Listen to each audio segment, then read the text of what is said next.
Mardonius had around 70,000 troops at his disposal, though some ancient sources claim even more.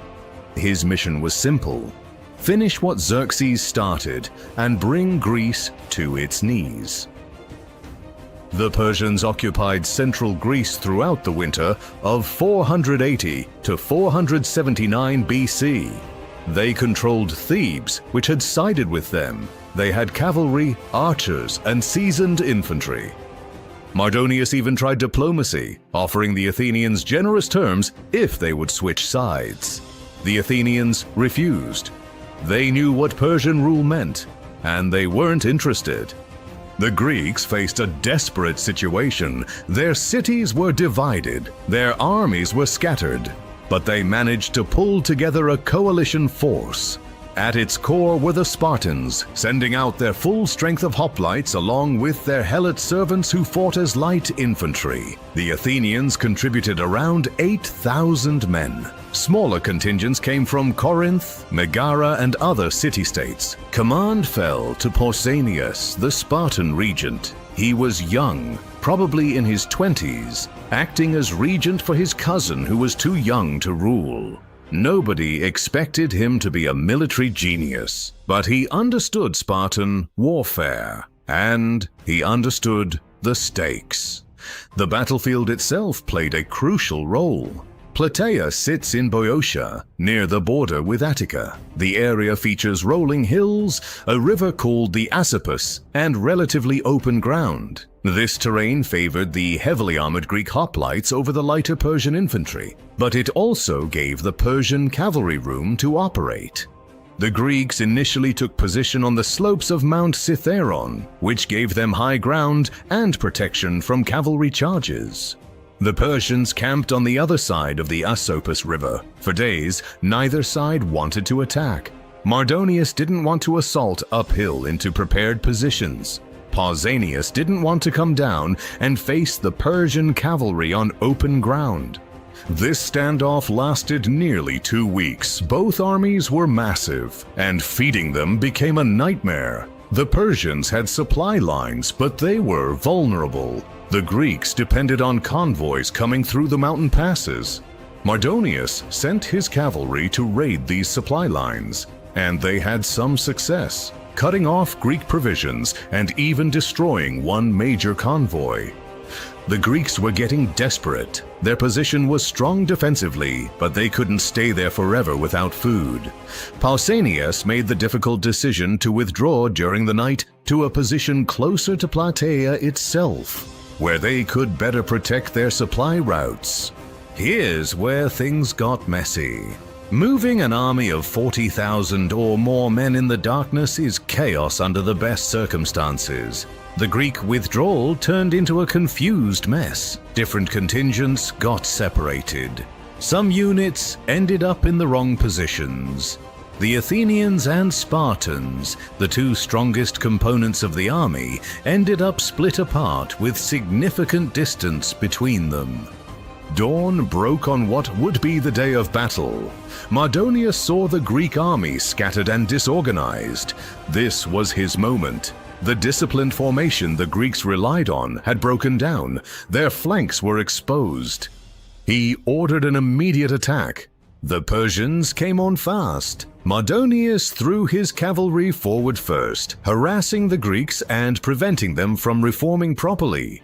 Then came the infantry, advancing behind a wall of wicker shields that could stop arrows but wouldn't hold against a determined hoplite charge. The Spartans found themselves bearing the brunt of the attack. Roughly 10,000 Spartan hoplites and their helot light troops faced down perhaps 40,000 Persians in their sector. The Athenians were too far away to help immediately. Other Greek contingents were scattered or pinned down by secondary Persian forces. This is where Spartan training proved its worth. These men had drilled since childhood. They knew how to fight in the phalanx formation, even under pressure. As the Persians closed in, the Spartans locked shields, leveled spears, and held their ground. The Persian infantry crashed into the Spartan line like a wave hitting a cliff. The Persians were brave, no question about that. They pushed forward, shooting arrows, throwing spears, trying to break through. But the Spartan phalanx was nearly impenetrable. 8 feet tall with overlapping shields and multiple ranks of spears, it was designed specifically for this kind of fighting.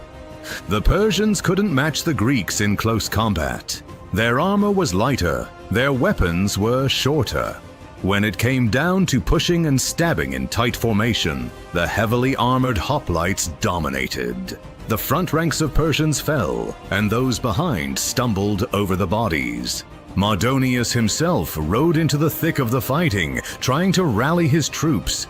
This was both brave and foolish. A Persian general on horseback made an excellent target, and the Spartans knew it. Accounts differ on exactly who killed him, but the result was clear. Mardonius went down, probably from a thrown spear or a well-aimed stone. His death broke the Persian attack. Ancient armies often depended on their commanders to maintain cohesion. When the leader fell, especially in the heat of battle, armies could collapse. That's exactly what happened here. The Persian center, which had been fighting fiercely, began to waver. Meanwhile, the Athenians had been dealing with the Thebans and other Greek forces fighting for Persia. These were tough opponents who understood hoplite warfare. But when news spread that Mardonius had fallen and the Persian center was breaking, everything changed. The Persians began to retreat. Retreat turned into flight. Flight became a rout. The Persian army, which had started the day with overwhelming numbers and confidence, was now running for their lives. They fled back to their fortified camp, a wooden stockade they had built earlier. The Greeks pursued. The Spartans, Athenians, and other contingents converged on the Persian camp. The defenses were strong, but the defenders were demoralized. The Greeks broke through. What followed was brutal. Trapped inside their own fortifications, the Persians were slaughtered by the thousands. By the end of the day, Persian casualties were catastrophic. Ancient sources claim tens of thousands dead, though exact numbers are impossible to verify. What matters is that the Persian field army in Greece was destroyed. Survivors scattered. Many fled back toward Asia. Greek losses were significant but manageable. The Spartans lost around 90 men, an incredibly low number given the scale of the fighting. The Athenians and other contingents lost more, but nothing compared to the Persian disaster. Plataea marked the end of Persian attempts to conquer mainland Greece. Combined with the naval victory at Mycale on the same day, it secured Greek independence. The Persian Empire would remain powerful for another 150 years, but they would never again threaten Greece proper. The victory belonged to Greek discipline, superior armor, and better tactics for close quarters fighting. The Spartans demonstrated why they were considered the finest warriors in Greece. 10,000 men, properly trained and equipped, had stood firm against 7 times their number and won decisively. The Battle of Plataea doesn't get the same attention as Thermopylae or Marathon, but it was arguably more important. This was the battle that ended the Persian invasion once and for all. It proved that Greek heavy infantry, when properly led and positioned, could defeat larger forces, and it set the stage for the classical Greek civilization that would shape Western culture for millennia to come. Plataea, 479 BC. 70,000 Persian soldiers are about to attack a small Greek force. The Persians have better supplies, more men, and they've already burned Athens to the ground. The Greeks are outnumbered 7-1. Their army is scattered and running out of food. By every measure, they should lose. But by the end of the day, the Persian army will be destroyed and thousands will lie dead on the battlefield. So how did 10,000 Spartans beat an army 7 times their size? Let's back up for a moment. After the legendary stand at Thermopylae and the naval victory at Salamis, the Persians weren't done with Greece. King Xerxes returned home, but he left behind a massive army under General Mardonius, one of his most capable commanders. Mardonius had around 70,000 troops at his disposal, though some ancient sources claim even more. His mission was simple: finish what Xerxes started and bring Greece to its knees. The Persians occupied central Greece throughout the winter of 480 to 479 BC.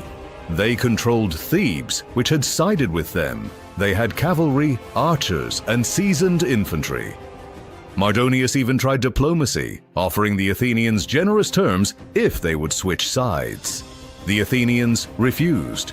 They knew what Persian rule meant, and they weren't interested.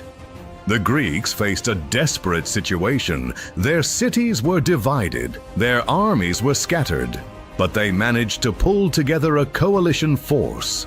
At its core were the Spartans, sending out their full strength of hoplites along with their helot servants who fought as light infantry. The Athenians contributed around 8,000 men. Smaller contingents came from Corinth, Megara, and other city-states. Command fell to Pausanias, the Spartan regent. He was young, probably in his 20s, acting as regent for his cousin who was too young to rule. Nobody expected him to be a military genius, but he understood Spartan warfare, and he understood the stakes. The battlefield itself played a crucial role. Plataea sits in Boeotia, near the border with Attica. The area features rolling hills, a river called the Asopus, and